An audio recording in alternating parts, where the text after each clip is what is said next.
रजऊ तोहरा न बाटे तनिको लाज रजऊ छोटे छोटे बदले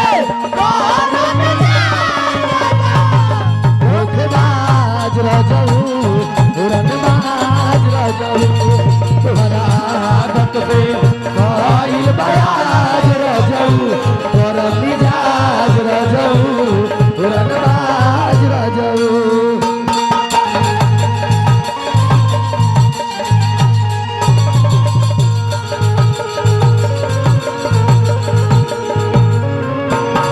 तोहरा न बाटे तनिको लाज रजऊ तोहरा न बाटे तनिको लाज रजऊ जान जान बदले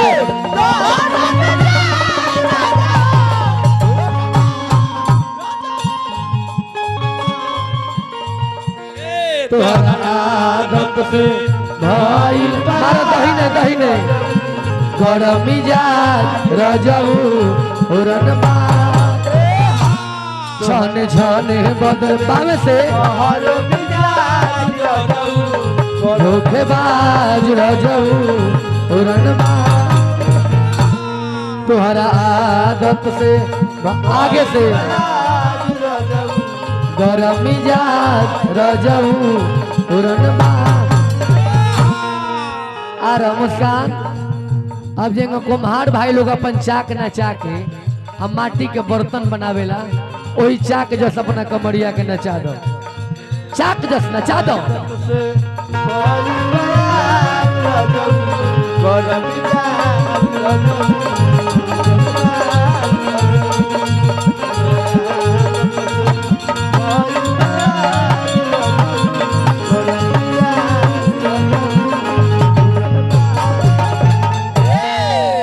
अलय का गाँव तारी कि छोरा छोरा कलैया सैया भोर हो भोर हो गए ये पगलाइल भी अभी 11:30 बजे रात दिखाने गाँव तारी की छोरा छोरा कलैया सैया भोर हो गई तो ताकि ना गाना जोर हो गई अभी तो है न तकला के बाद अंधारे बा जनता का करे आगे दोनों कानवा उखाड़ ले तारे के दोनों एगो ना दोनों ओइठ का मोमोर को उखाड़ ले सारा प्यासी भुला जे मुए के बन देखा रेड बुल पिए था एनर्जी कम होता है एनर्जी कम होई कहिया हम बानी एनर्जी बढ़ा दे तुरंत तुरंत ट्रांसफर है हो इंजीनियर हमें काठी का जी गाड़ी नाला बनावे ले है इंजीनियर हमें नाला बनावे ले और कोनो पर झलिया बजावता रे वो इंजीनियर हो जानता नहीं का करे ले नमन मेरे अब भगवान के विवाह के कथा में ले चलो काहे पूछी मुन्ना भैया काहे काली एजा घर भोज होखे वाला बा एजा अगर हम चाहब त कृष्ण और सुदामा जी के भी कहानी हम गा सके लेकिन भगवान के विवाह के कथा गाय थोड़ा देर काहे खातिर 24 घंटा हमने के जौन नाम के जाप करी ले ओमे खाली पिता के नाम के जाप होला हरे राम राम राम हरे हरे हरे कृष्ण कृष्ण कृष्ण हरे हरे हरे माने शिव जी राम माने मर्यादा पुरुषोत्तम श्री राम जी और कृष्ण माने कुंवर कन्हैया कृष्ण भगवान ऐसे हमने के माता नाराज हो जाली कि भक्त खाली पिता के नाम के जाप करता रौन तो ही माई के खुश करे खातिर कोनो लयदार कलाकार जनकार गौनिहार के बुला के अब माता पिता के गठजोड़ के विधि गवा दिया तो चलिए अब तनी 5 मिनट मुंह सुखता गरम पानी चाहिए कि ठंडा गरम चाहिए तो अबे दे दे हम ठंडा चाहिए तो मंगवा दिए तनी सुसुम पानी मुना भैया होखे नु तो तनी ठंडा चाहिए ठंडा चाहिए गलती हो गई वेरी वेरी सॉरी ठंडा पानी तनी पिया दी हां जी दारू एको जना मत पियो ना तो एको जना दारू पियो लो अजाली 112 बोलाई आ 3 नंबर में ठेला जेबे तू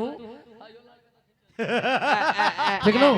ये जगह पर दारू नहीं पिए के मुन्ना भैया का द्वार हो हम पहले ही क्रिया खले बनी कि पहले के मुन्ना भैया के बाबा मना कर दे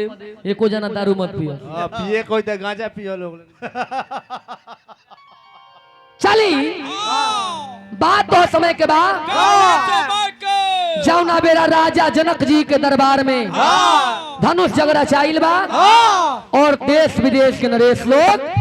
आइल बा। चर्चा इहे के गाइले शिव चर्चा। ए महाराज तरवा भाग काहे गइनी रवा के तो हम देखिला यूट्यूब पर फेसबुक पर सुनील भाई बेंजू बजावेले इहे मनु है ना यही जाई रवा रवा कलाकार बन रहो जा सुबह हमरे का आशीर्वाद देनी गोड़ लगनी हो नारायण जी रवा सबका बनौले रखे। ए बाबूआ जी देश विदेश के राजा लोग आइल बा हलचल हलचल मचल बा। आ चैनल वाला भैया लोग से हम आग्रह करो हमने के परसों थोड़ा थोड़ा देर भैया चढ़ई हल हां तो हमने के लोग गाड़ी देता जानता नहीं काहे निमन प्रसंग हमने के गावे लगी चाचा लोग भागे लागता हमने के लोग गरियावेला कि ब्यासवा सरवा निमन गावते नहीं गाड़ी देता नु लोग गाड़ी देता कि ब्यासवा सरवा निमन गावते नहीं खस आ निमन गाओ त कोनो सरवा सुनते नहीं। सही बात बाजी सही बात। बाकी ई जगह ठीक भाई जब प्रसंग का होते ली तो बुझाला के हमके भाटा में आग लगा। ए बाबूआ हलचल मचल बा तो हलचल हलचल लीना गरिया रे हलचल हलचल मचल लीना गरिया में राजा जनक दरबार रे राजा जनक दरबार हलचल काहेला मचल बा जबीरा तूर दी है शिवा का धनुषिया हो जबीरा तूर दी है शिवा का धनुषिया हो दिया गली है गारावा में हारा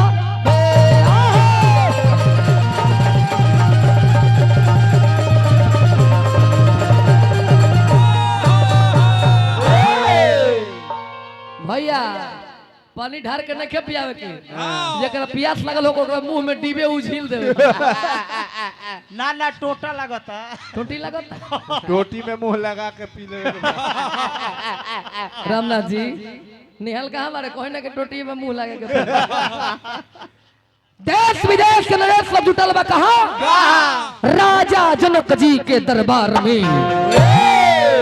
गोस्वामी तुलसी बाबा मानस में लिखनी कि भूप सहस 10 एक कहीं 12 अलगे उठावन टरैना जब सब राजा लोग अजमा के हार गई राजा जनक जी के मन के चिंता बढ़े लागल। राजा जनक जी महाराज कहने की राजा लोग सब लोग अपना अपना घरे चल जाई हम जान गनी धरती वीर से खाली बारी बुझा तक कि ब्रह्मा जी हमरा बेटी के विवाह लिखल ही नहीं खान। फिर तुलसी बाबा लिखनी कि अब जन को मखय भट्ट मानी वीर विहीन मही मैं जानी तजहु आस निज निज गृह जाहू अलिखान विधि वैदेही। अतना बात जब जनक जी कहले लक्ष्मण जी खिसिया गइले तले तुलसी बाबा फिर लिखनी विश्वामित्र समय शुभ जानी बोले अति स्नेह में बानी उठहु राम भंजहु भव चापा अमेट तात जनक परी। ई लोग जब ब्यास बनेला नु हमरा सोझावा तब बड़ा सुमित जी हमरा क्रोध बोलेला पूछी काहे जितना दिन के इनकर उम्र होई उतना दिन से हम गावत नहीं अच्छा ऐसे ही गावत तारी तो ऐसा हमर नचनिया गावती है जितना दिन के इनकर उम्र होई तो ऐसा हम गावत नहीं अच्छा ऐसे ही गावत तारी ओ दिन से हमर नचनिया ब्यास हो गई लागत तारी ब्यास बने। तुलसी बाबा लिखने की विश्वामित्र बाबा आदेश देनी राम जी धनुष के लगे पहुंचल बानी तबले उहे मैया सीता अटारी पर चढ़ के भगवान सूरज के ध्यान लगोले बाड़ी झर झर झर झरो तरी कह तरी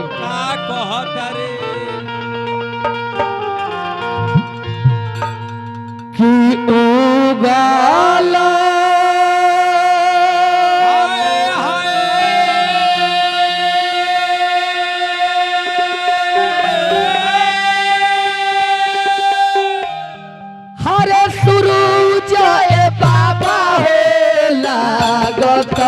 बानी गो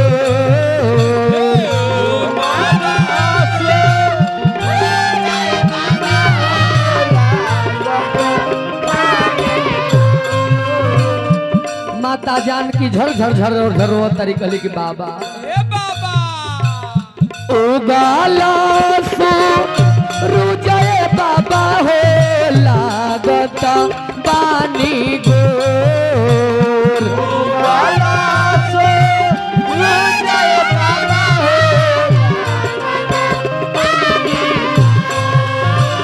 अरऊ रे गलत गाए बाबा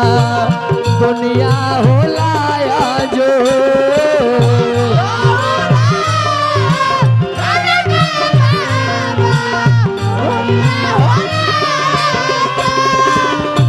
मास्टर साहेब अरविंद बाबू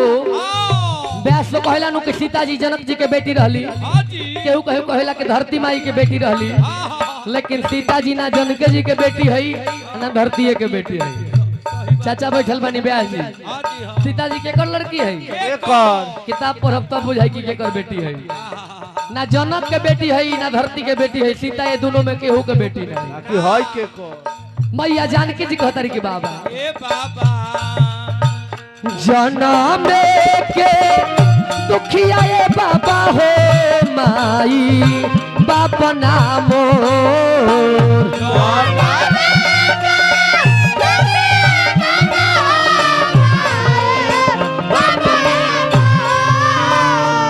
अब तने एगो छोट लड़का के जा काम बा मुना भैया तने एगो छोट बबुआ के भेजी ना वहाँ का ढेर सियान हो जाई छोट लड़का के भेजी तनी एगो छोट बबुआ के है ना बाबू आओ पने धर जनम के दुखिया ए बाबा हो माई बाप नाम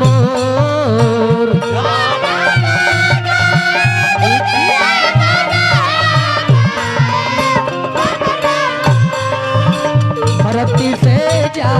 नमावारे भइली हरावा के को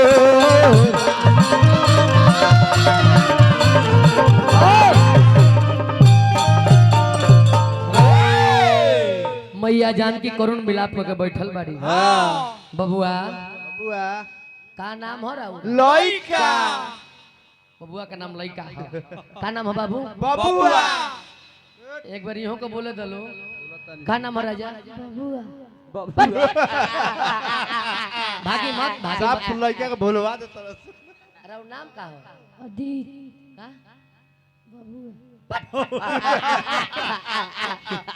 भागी भागत काहे बानी कोन हमरा के खा जाए टाइट से खड़ा नहीं हमरा लगे सट के खड़ा नहीं का नाम हो बबुआ जाए जाए दोसर लइका खोज कर लिए आइल बानी हम गावे के लइका खोज निहाल जा लइका खोज के लियो निहाल भाग गइल बा सरवा हम जानता नहीं बैठ नहीं के सको अरे और असली नाम का हो अदीत अदित घर कहां पड़ी द्वार पर घर कहां पड़ी भाई पहले पॉकेट में से हाथ निकलवाई बगली में से हाथ निकाल ली टाइट से बोली ला जाई मत घर कहां पड़ी बिलवानी बेलवनिया पापा जी के का नाम है पापा जी के का नाम है पिंडेर रोकी ना भी अरे रोकी जाए मितले पापा जी के का नाम है पिंडेर अब मम्मी के का नाम है चुगिया देवी का चुगिया देवी हां मौसी के का नाम हो काजल रगवानी देखे सरिया जोरे बिया घरी इनका मम्मी के ना इनका पापा जी जाइल बने के ना बबुआ के पापा जी बने नहीं खियाई चल गई नहीं अच्छा मम्मी जी बनी नु माता जी बाबू और ममहर कहां नानी हिया ममहर कौन गांव है थिनवार हैं थिनवार सनवारी ममहर इनका मम्मी के नाम ऐसे पूछनी हो हां कि बाबू यदि बेलवनिया में भूला जाए हां तो लोग इनका पापा जी के नाम से चीनी हां चीनी नु चाचा यदि ममहर में भूला जाए हो जाए इनका पापा का नाम कहू जानी ना नानू जानी ना हो जा के सखी लोग कोई की सखी ए सखी ए सखी ए सखी देखनी है सुगिया के छावड़ा के नु हां किनु नहरा पर गुली डंटा खेलत ओही जब बकरी के ठोकत रहले अरे खूंटा में हां हां खूंटे में ठोकाला बबुआ रे वैसे मजाक करे खातिर ना बोलौनी हो ना बोलौनी है वो रोल करे खातिर हाँ। आई ऊ रोल हो जौना चरण के दर्शन करे खातिर देवी देवता लोग जन्मों जन्मांतर तक तपस्या करें मर्यादा पुरुषोत्तम भगवान श्री राम के रोल करे के बाद अब है विश्वामित्र बाबा का आदेश पाके राम जी धनुष के लगे गइल बानी जाके धनुष के प्रणाम करनी प्रणाम धनुष के आचार्य को बात मन में विचार करने का कि पहले में तोरू तो कुल में कलंक लागे दूसरे में लोग कहे लोभ किन्ह नारी का तीसरे न तोरू तो राजा का प्रण टूटे चौथे में वीर विहीन जग सारी का ये चार को बात सोच के भगवान राम दोनों हाथ से धनुष के उठाओ तो जब प्रभु राम गनी धनुष के पास जब प्रभु राम गनी धनुष के पास बाजा वाला बाजा भैया जोर से बजाओ तारे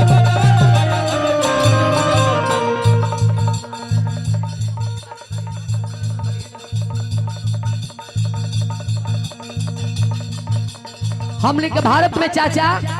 आस्था के पूजा होला मानी तो देव न तो पत्थर मानी तो राम जी धनुष उठोले मानी जब धनुष टूटी सब एक बार ताली बजा के जयकार मनाई जबले उठाई लेनी हाथवा में चाप जबले उठाई लेनी हाथवा में चाप देवलो भगवान से भूला बारस अवतारे हरे देवलो भगवान से भूला बारस अवतारे तुरी दिहानी भगवान शिवाजी के धैल धनुया तुरी दिहानी भगवान शिवाजी के धैल धनुया बोली श्याम रामचंद्र की श्याम रामचंद्र की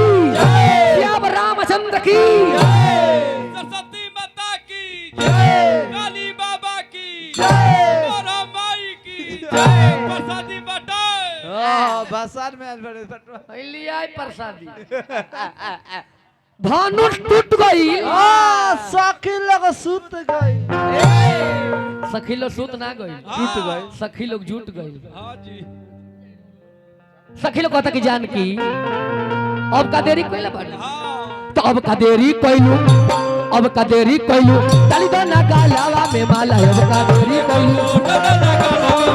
अब का देरी कोइलू डाली दो ना गालावा में माला हे जान की गलवा में माला डालो करो प्रणामावा हो अजुए सराम तहर बनले सजानावा हो अब का देरी कोइलू डाली दो ना गलवा में माला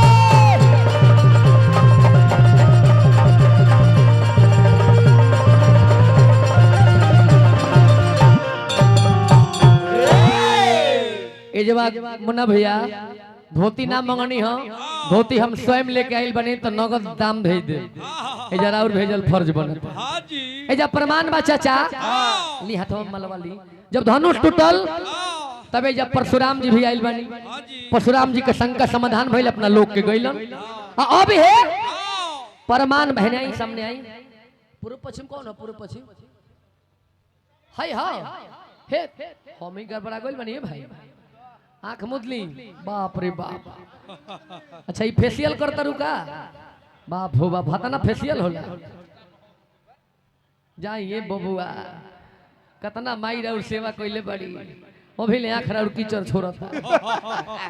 प्रमाण बा कि सीता जी की उम्र है 6 बरस के और राम जी की उम्र है 12 बरस के काहे पीछे भागत रहा मेहरारू काटे लेना मेहरारू कोनो कटाए थोड़े बिया सीता जी माला डाले में पहुंचत नहीं खी सखी लो दुल्हा से निवेदन करता करता जब बबुआ तनी मुड़ी झुका ली हाँ तो निहुर जाए झुकावला निहुरल दोनों कही होला हो हाँ जी काहे ना झुकाए अंतलती कोतर के अंतलती हुई मुरी ठुक टाइम ता अंतलती हुई बानी रो ठीक बानी कमनीषा जी कुछ खाए कि उससे भेंट करो आ गए नहीं और लड़की के भाई सरवा पीछा खड़बे जाके ना बैठो जब भावर घुमाओ को पड़ी कहता लोग ए बबुआ तानिए सासिरावा झुकाइए रामचंद्र दुल्हा सिया डलिए गारावा में हार है सिया डलिए गारावा में हार है ए बाबू तनी अपन उम्र देखी दुल्हन आ दुल्हनिया के उम्र देखी कितना ना नाजुक बा अरे बड़ा तनी को मुंह नहीं खेला अरे रे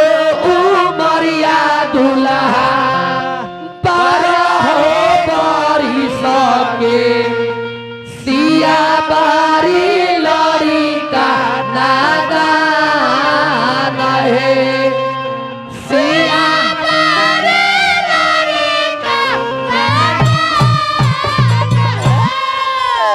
के पैसा भेजल मुन्ना भैया अब कह जब तरह खिसिया जो भाई के भात ना लवांडा खाइबू नहीं हर बहे तक खोर खाया बकरी अचार अरे वो सब पैसा देवे लगता नहीं तो मनीषा का मन गुताए लगता मेला में आदमी जाला तो खाली दूधे पर रुपया थोड़े दियाला मेला में चाचा जे बैल भैंस किने जाला भैंसी किने लोग जाला दूध पर रुपया दियाला देखो जाला कि भैंसी थान बाट से बनल बिया पर 2-4 हजार दे खाली दूधे पर रुपया दियाला राम जी मुरी के झुकावत नहीं खी लक्ष्मण जी सोचनी कि भैया मुरी के झुकई है ना ताले भौजी गाला में माला डोली है ना आ जबले गाला में माला पड़ी ना तबले काम आगे लक्ष्मण जी राम जी के गोर पकड़ कनी कनी बा भैया बा बा भैया बा हाथ ना पीर लोग जौन काम ना कल सौन उड़ा अकेले क देनी अपना छोट भाई के उठावे खातिर जैसा ही राम जी निहुरल बानी तले सीता जी माला डाल दिली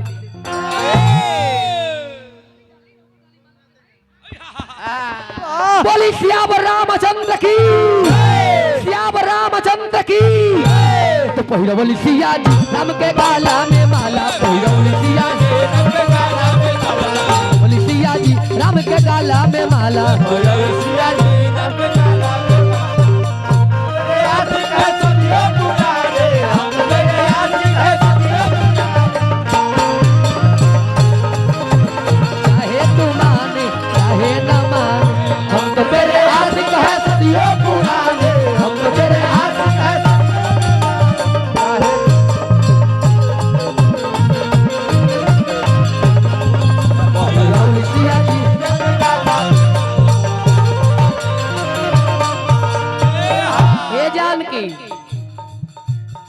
गाला में माल डललू कर परनामवा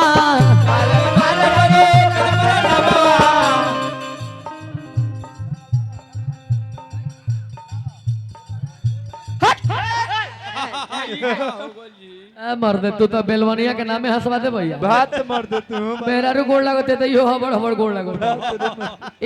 हालांकि यो ठीक है करते रे मुन्ना भैया में गलती नहीं खे मेहरारू घर के लक्ष्मी होले नु होले कि ना मेहरारू के जतने प्रेम से बोलो उतने मौगी खुश हो जाए काजी जैसे और पलानी टूटल होखे पलानी चुअत होखे आ मेहरारू भीजत होखे खाली जाके प्यार से कहीं कि का हो भीजत तारू का करबू गरीबी बा रोकब के 4 बोरा गेहूं बेच के 4 गो करकट धरवा दे तो मेहरारू का करी खुश हो जाए कहीं कि है नु हम भीजत तानी कि बरसात के मजा लेता काजी ना तो 3 ताला बनवा था 3 ताला अब मेहरारू डाइनिंग हॉल में पूरी तरकारी बना के इंतजार कर दिया आ तले भैंस मारा से माल मार के चल अरे हट अरे तुम्हारी खोल बहुत बड़का के बेटी भेल बन तेरे बाप को जानते तेरे खानदान को जानते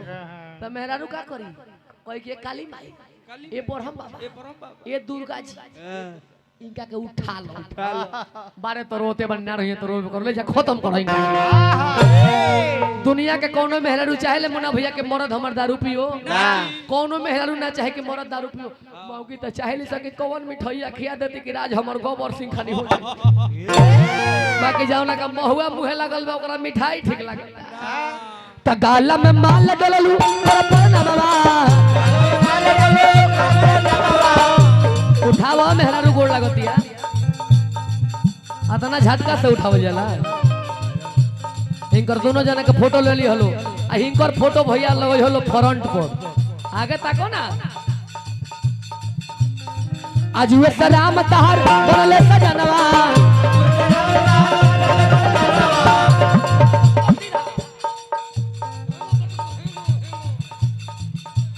पीछे कहां भागत रहो आज वे सलाम तहार बोले सजनवा आज वे सलाम तहार बोले सजनवा हीरा बतिया के सबरो बहाला पहिरौली सिया जी राम के गाला में माला